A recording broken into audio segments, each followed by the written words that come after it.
Guys, ang gagawin natin ngayon, magpapalit tayo ng timing chain ng Nissan Sentra GS16. So ngayon guys, papakita lang namin sa inyo kung paano magkalas ng timing chain ng GS16 na makina. Ang nangyari nito, sobrang ingay na. Pag pinaandar, parang kumakayod na sa loob. So ngayon guys, inuumpisahan natin kalasin.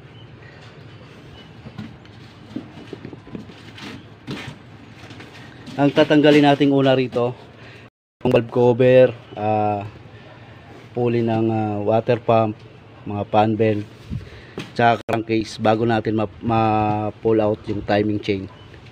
So umpisahan natin kalasin. Tanggalin muna itong high tension wire. Guys, valve cover. Pre, doon ka sa ano pre, yung mga fan belt na pre. Tsaka yung mga cover dyan.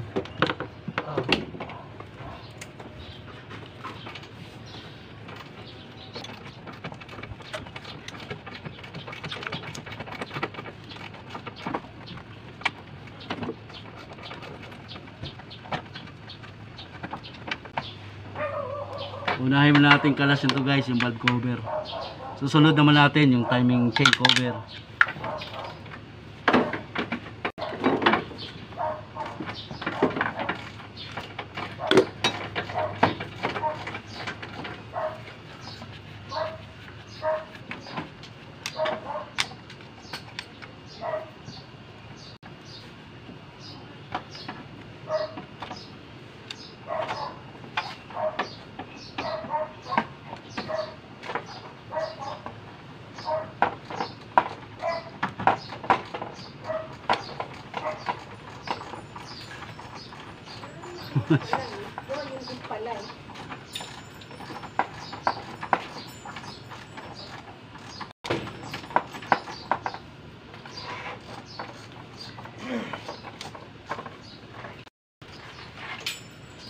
Yan, maganda.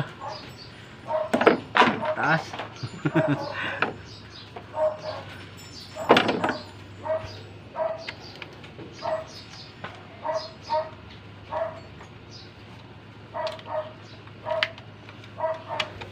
Ito na kalasin mo pa rin yung bracket. Taas to pre. Yung mga sagabal na to. Linisin muna natin yung mga gilid nito.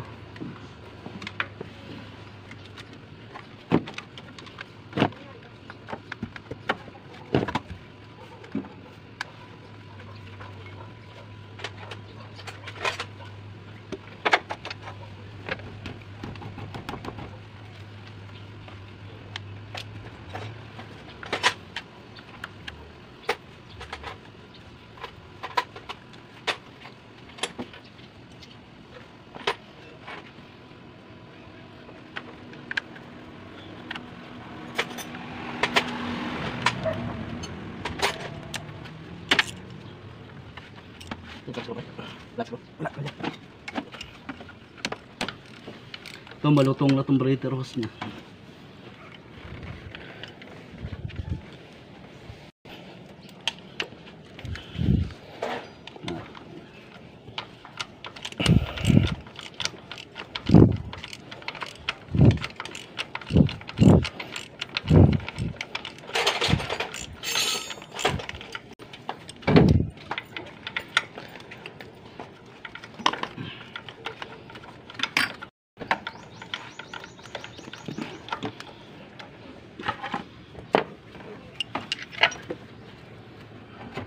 Grabe.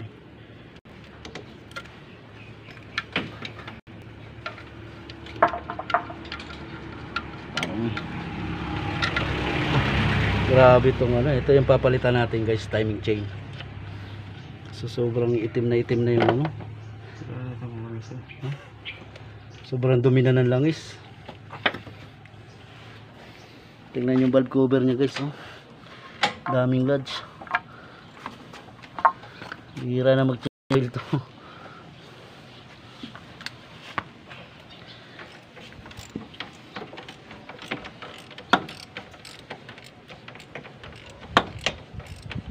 So tatanggalin natin yung mga bracket na nakaharang, engine support, tapos crankshaft pulley bago natin ma-pull out tong timing chain natin.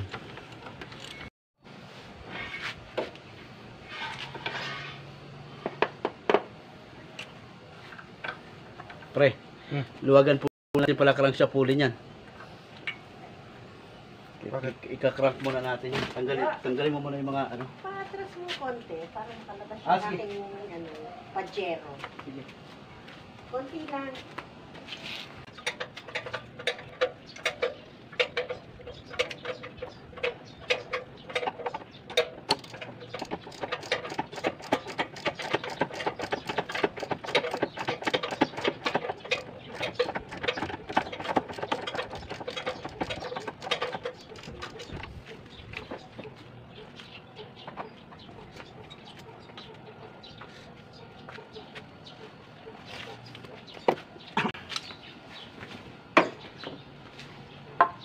Grabe putik nung ano niya ba guys, oh, valve cover.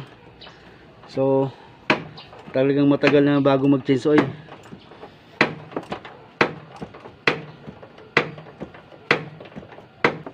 So ngayon naman tatanggalin natin tong exhaust manifold kasi nakaharang siya sa crankcase. Kailangan kasi natin ibaba yung crankcase.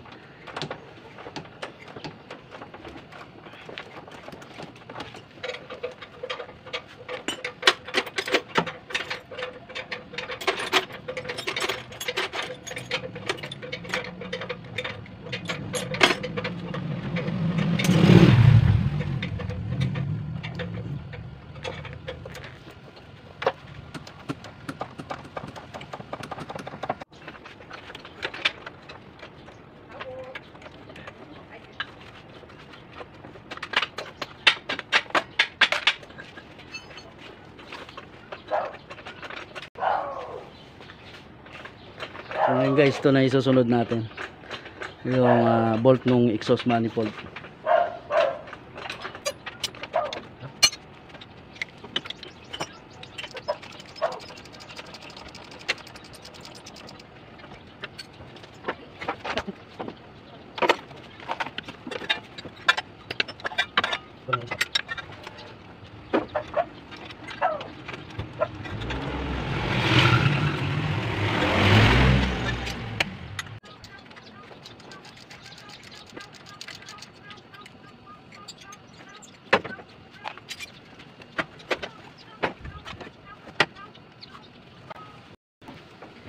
Ayan guys, tanggal na natin yung ating exhaust exhaust manifold. Isusunod lang natin yung mga fan belt, yung mga pulley.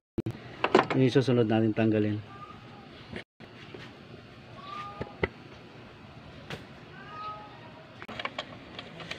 Tanggal natin yung adjuster ng fan belt ng alternator tsaka compressor.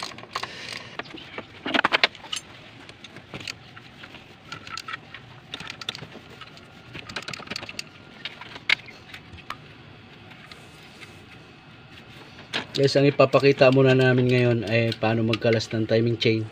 So pag nagkabit na kami ng timing chain, ituturo rin namin yung kung paano mag-timing ng timing chain. Paano magkabit ng timing chain ng GS16 na Nissan.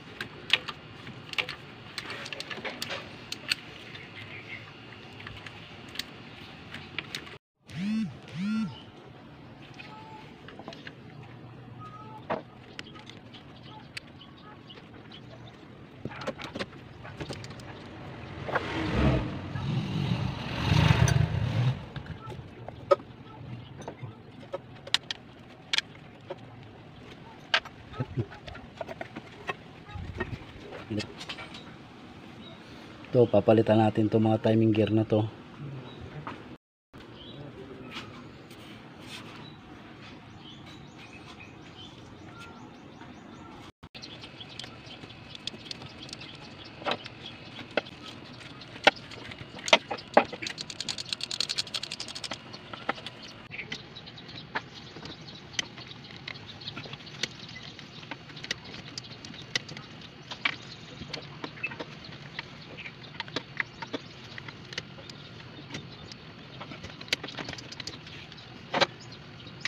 Tanggal na natin yung crankshaft pulley, yung power steering pump bracket.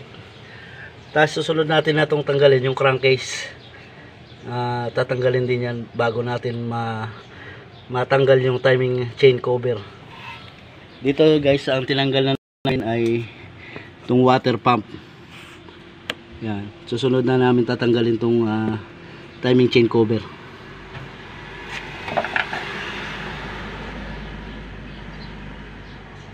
Natin ang ating timing cover.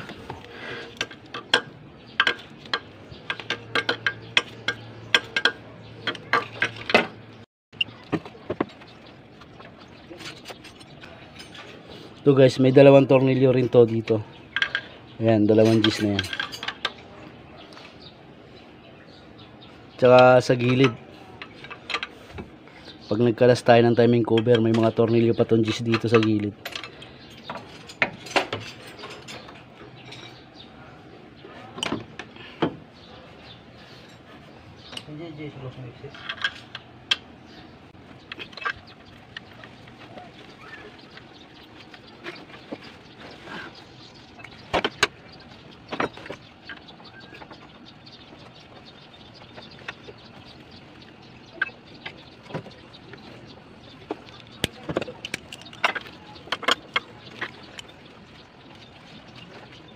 Guys, tinatanggal na natin yung ating crankcase.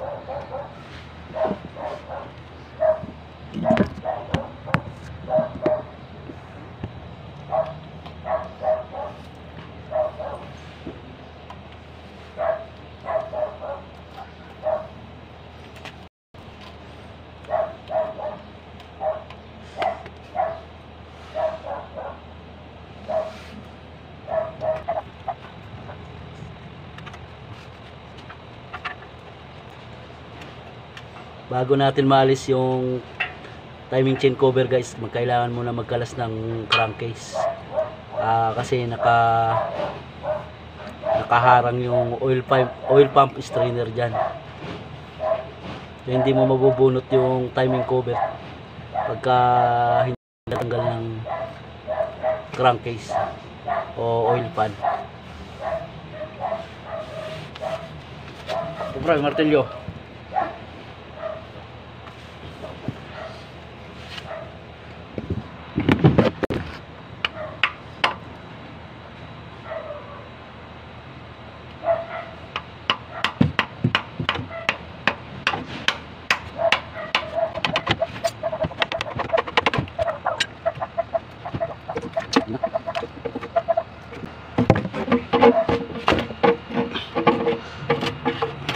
Ayan guys, sinasabi kong strainer, nakaharang, katusok sa crankcase.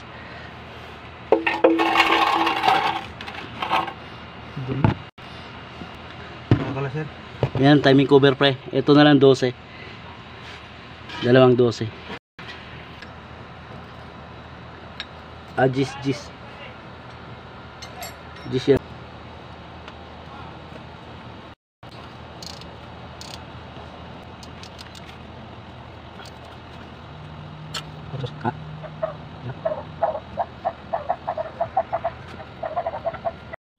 Ngayon guys, dapat timing chain lang papalitan natin. Napansin ko kasi may langis yung radiator nya, humahalo na yung langis sa tubig. So ngayon gagawin natin, tatarol na rin natin, papalitan na natin ng cylinder head gasket. So naglalangis na yung radiator nya. So ngayon tatanggalin natin yung cylinder head gasket.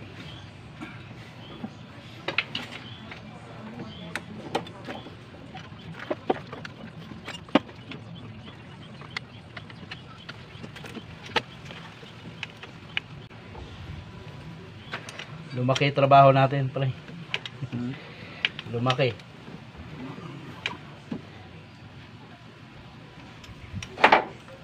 Papakita na rin namin kung paano magkalas ng cylinder head. Palit ng cylinder head gasket ng Nissan GA16.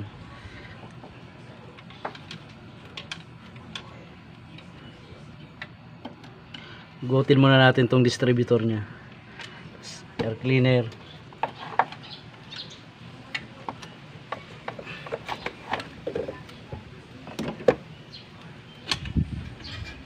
Ano boss? Pasin muna natin ito. Paguli na yan boss. Timing muna no. Ito na muna cylinder head, kalasin natin. Ito.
Obre, kasi yung pizza. Dito pre, dito.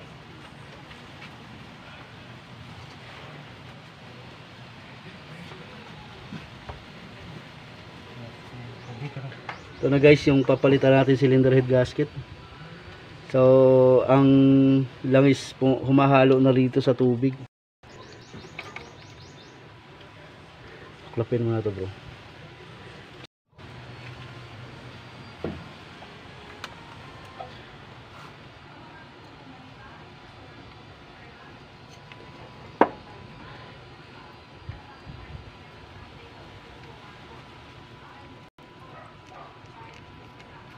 Palit na rin ito. Tama na. Ayan oh. Ayan. Maingay. Lumabas na yung ano. Wala na yung fibra. Ayan guys oh. Kaya maingay yung chain natin. Nadurog na yung pinaka fibra.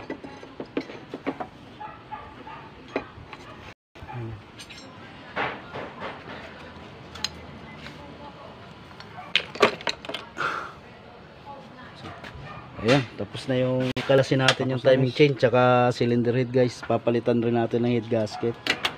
So, sabay na yung timing chain. Ganito sa mga guys.